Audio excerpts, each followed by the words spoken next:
안녕하세요. 나무스입니다. 오늘은 병인일주를 사계절로 나눠서 각 계절에서 병인일주가 살아가는 방식과 성공할 수 있는 오행 조건들, 그리고 주의할 흐름을 같이 공부해 보겠습니다.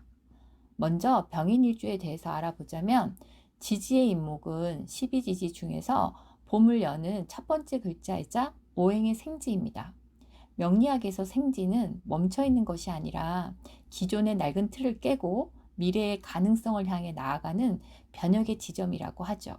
즉 끊임없는 시작과 개척을 의미합니다.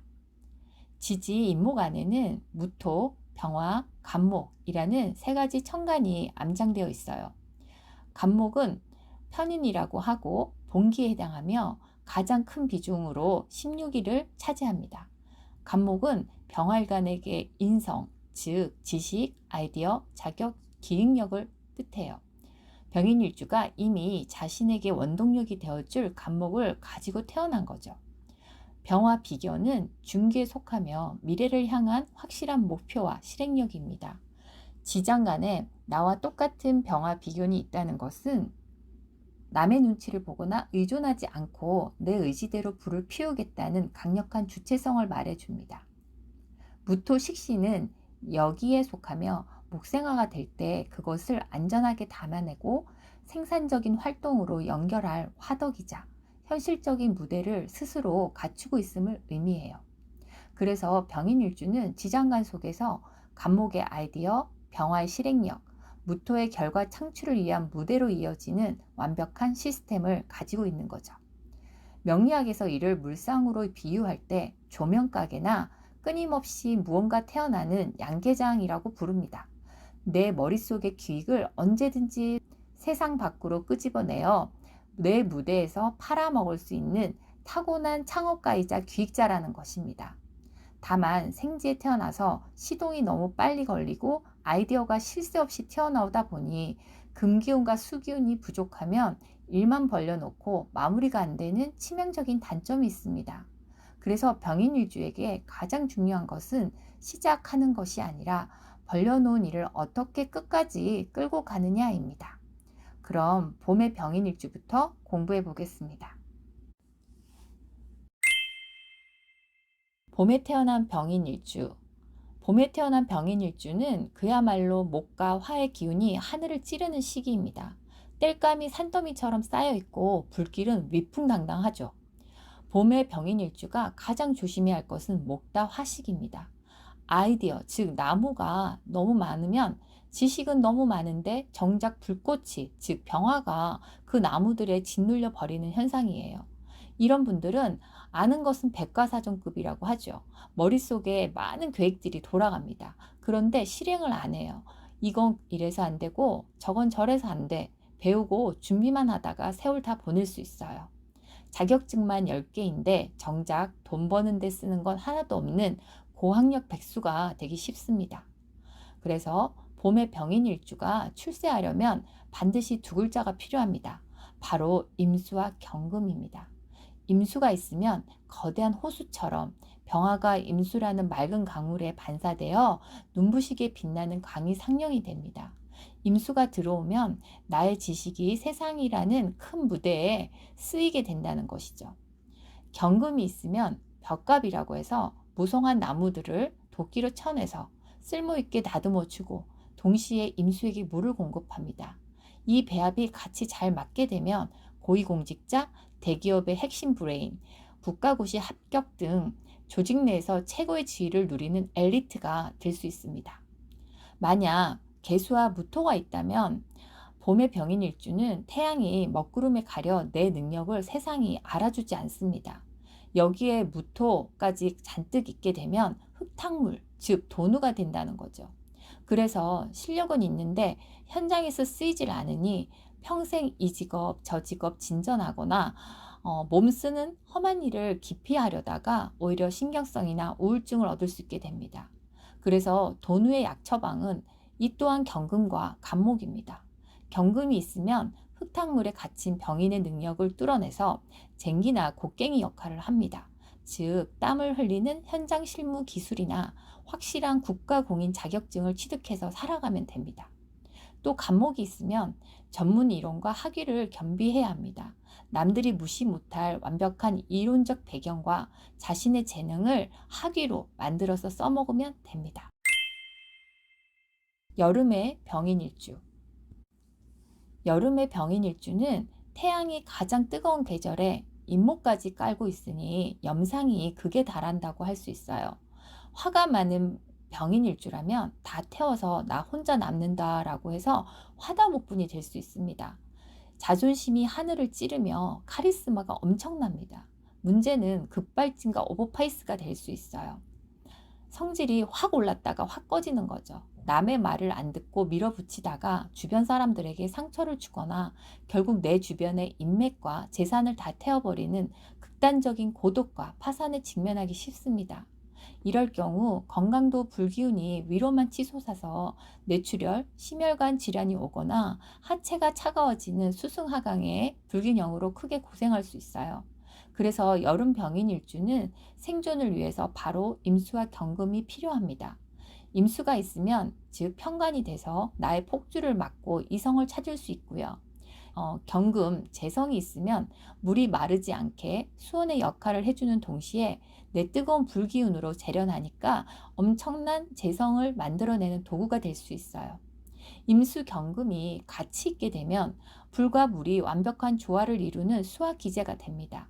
막강한 카리스마를 바탕으로 군인, 경찰, 검찰, 대형 조직의 리더 혹은 생살 여탈권을 지닌 외과 의사나 글로벌 비즈니스맨으로 대성합니다. 만약에 물이 없는데 무토가 투관된 경우라면 불은 끓고 있는데 엎친 데 덮친 격이라고 해서 모든 것을 말려버리는 화염토조가 될 수 있어요. 성격이 오히려 극도로 오만해지거나 대인관계가 파탄나고 앞뒤 안 재고 무리하게 사업을 확장하다 망할 수 있어요. 이럴 때 경금이 있다면 경금이 현실주의적인 사람으로 만들어줘서 돈 안 되고 속썩이는 사업 아이템과 불필요한 인간관계를 구분하는 사람이 됩니다. 즉 구조조정과 긴축재정을 하는 분야의 사람으로 살아갈 수 있어요. 금생수로서 화염토조에 대처하게 되는 거죠. 또 수가 있으면 귀를 열고 쓴소리하는 멘토를 옆에 두었다는 뜻이 돼요. 화염토조 사주의 가장 큰 병은 내가 다 안다, 내 말이 다 맞다 라는 독선이거든요. 여름 병인일주의 독단을 제어하려면 듣기 좋은 소리만 하는 아부꾼들을 멀리해야 합니다. 여러분의 계획에 객관적이고 냉철하게 브레이크를 걸어줄 수 있는 수가 있다면 참모나 메토의 뼈아픈 직원을 수용하게 됩니다. 가을에 태어난 병인일주. 병인일주가 가장 폼나게 그리고 현실적으로 성공할 수 있는 시기가 바로 가을입니다. 가을은 결실과 재물의 계절이죠. 가을에는 태양빛이 약해지기 때문에 불길을 살려줄 간목이 절대적으로 필요한데 병인일주는 이미 인목을 가지고 태어났으니 남들보다 유리한 조건에서 출발합니다. 단 가을의 병인일주는 가장 현실적이고 계산이 빠릅니다. 결과를 만들어내는데 천재적이에요. 그래서 돈에 집중하다 보니 내 그릇을 생각하지 않고 무리하게 투기하거나 이익만 쫓다가 명예를 잃을 수 있습니다. 병인일주의 성공조합은 간목과 임수입니다. 간목이 있으면 지지인목에 뿌리를 둔 간목이 천간에 떠서 확실한 지적재산권, 자격증, 브랜드를 취합니다. 임수가 있으면 뜨겁게 재련된 금, 즉 재물을 차갑게 씻어내서 시장에 내다 파는 유통망이 되어줍니다. 이 배합이 잘 맞으면 펀드 매니저, 금융인, 대형 유통업자, 고부가가치 기술자 등 철저한 실속주의 비즈니스로 엄청난 부를 축적합니다. 재극인이라고 해서 재테크의 규제가 되는 것이죠.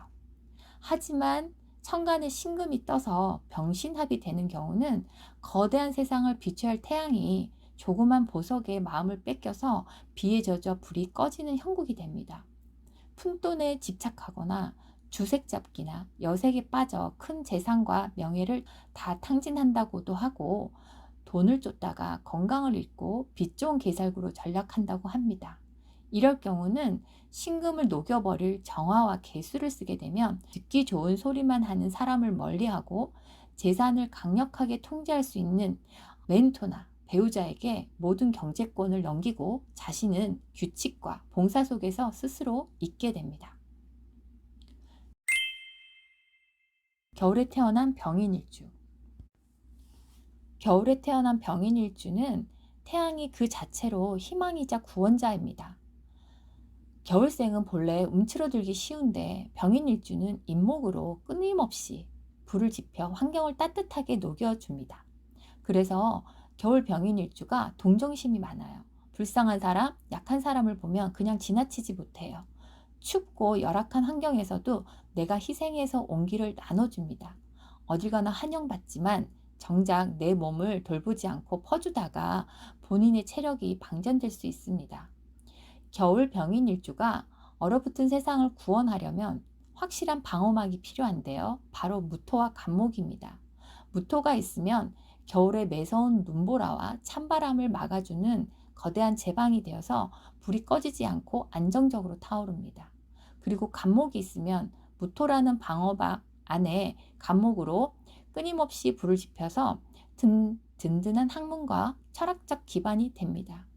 이 배합이 맞으면 훌륭한 의사, 종교인, 복지사, 교육자, 심리상담가 등 공공의 이익을 위해서 헌신하는 직업에서 만인의 존경을 받습니다. 얼어붙은 사람들의 마음을 녹이는 국가적 멘토가 되는 것이죠. 만약에 무토와 나무가 부족한데 수가 많은 사람이라면 이것을 수다화식이라고 합니다. 거센 쓰나미에 조그만 난로 하나가 버티는 형국인 거죠. 이러한 경우는 고독한 인생을 살기 쉽습니다. 직업적 안정을 찾지 못하거나 떠돌이 생활을 할 수 있고 건강상으로 순행해서 중풍이나 관절염, 신장쇠약 등으로 크게 고생할 수 있습니다. 이렇게 수가 많더라도 그래도 무토와 간목 중 하나라도 있으면 남들보다 몇 배로 치열하게 공부해서 확실한 전문 지식이나 자격증으로 살아가게 됩니다. 이상 계절별 병인일주에 대해서 간단히 공부해 보았는데요. 계절과 흐름을 이해하고 방향만 바로 잡으면 병인일주의 진로와 살아가는 방식이 잘 보이실 겁니다. 오늘 내용이 공부에 도움이 되셨다면 구독과 좋아요로 응원 부탁드립니다. 다음 시간에는 계절별 정묘일주로 찾아뵙겠습니다. 감사합니다.